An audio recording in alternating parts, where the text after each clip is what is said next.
another piece of the papers that caught our eye came from a woman who got so fed up with her overbearing mother-in-law that she issued her partner with an ultimatum. It's me or your mum. Ooh. And he chose his mum. Like being on a game show with you lot today. Judy, should you ever ask your partner to do that in the first place? I don't think you should. And to be honest with you, I've never, you know, thankfully had to deal with that, and hope I don't have to deal with it, because I'm at a stage in my life where I wouldn't say it's selfish. It's just about me. I just don't have the capacity to deal with any dramas. You know, I just don't want no dramas. So, but it does make me question, like, I've got a son. You know, I question why women become overbearing parents, and I'm like, oh, I don't understand it. And then I'm like, is it fair? Is it like your child's growing up? But if your son later in life dated and decided to settle down with a woman you didn't like, I won't say that's not an option. I would just have a very, you know, mum and son conversation with him, you know, and just find out why, you know. But I think the really is why.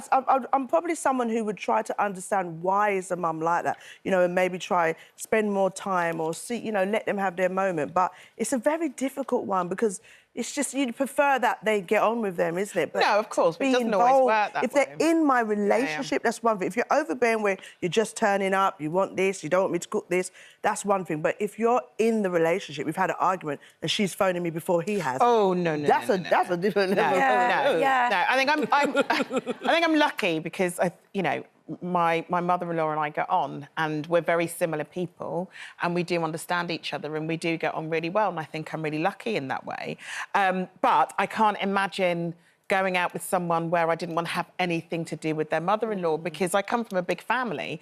A big family means you spend time together. You can't decide to exclude people. That's a really stressful situation. Yeah, I mean, I like it when the man I'm with has a good relationship with his family, because I always question why. I'm also very open to some people have very, very valid reasons why they don't speak to their family, but I'm very much a family person, so I prefer that. I have a great relationship with my mum-in-law. You know, she's filled a big gap in my life since I lost my own mum, and I feel very lucky.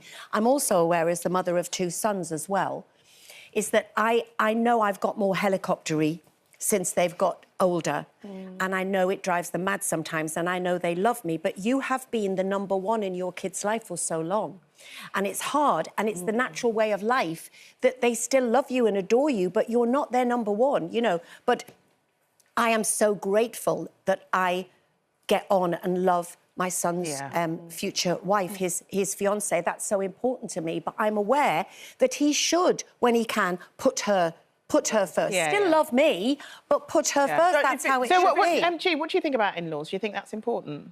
You've got to get on with them. And also, I think with men, you know, sometimes there's, like, weird boy mums and they love their son a little bit too much. Yeah. You know, if you've had an argument, like, say with my partner now, if she does something and she's in the wrong, which is never...